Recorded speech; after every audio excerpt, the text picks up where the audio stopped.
ধারণা করে কথা বলা নিষেধ ইসলামে। ওয়া ইন্না যান্না লা ইউগনি মিনাল হাক্কি শাইআ, আল্লাহ বলেন ধারণা কখনো সত্যের বিকল্প হতে পারে না। আপনাকে সত্যটা জেনে বলতে হবে। আমরা এরকম সমাজে অনেক করি, অনেক আপনি পাবেন। ধরেন যে আপনাকে আপনার এক বন্ধু দেখলো, রিক্সা দিয়ে যাচ্ছেন, আপনার পাশে এক নারী বসা, তো সে অনেক কিছু খারাপ ধারণা করতে পারে। এরকম হয় না সমাজে? এমন হতে পারে যে আপনি আপনার ছোট বোনকে নিয়ে বেরিয়েছেন, হতে পারে না? কিন্তু আপনি তো একটা ধারণা করে ফেললেন অন্য কিছু।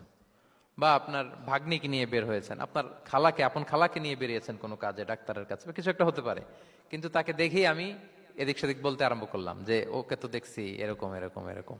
আছে না নাই? আমাদের সমাজে আমি দেখেছি যে কারো যদি ঠোঁট কালো হয় তো মানুষ ধারণা করে নেই লোকটা মনে হয় সিগারেট খায়। কিন্তু সিগারেট সেবন করা ছাড়াও কারো ঠোঁট কালো হতে পারে কি পারে না বলেন? এই যে এগুলো সমাজে প্রচলিত। বিয়ে করার পর পর ইমিডিয়েট যদি কেউ একটা গাড়ি কিনে বা হুন্ডা কিনে, এটা কি বলে বলেন তো? এই বোধহয় শ্বশুর বাড়ি থেকে যৌতুক নিয়ে আসছে।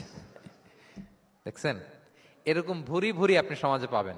আন্দাজে ধারণার উপরে আমরা অনেক কথা বলে ফেলি, কিন্তু নিশ্চিত না হয়ে আপনি কোনো কমেন্টসে যেতে পারবেন না, এটা একেবারে নিষেধ।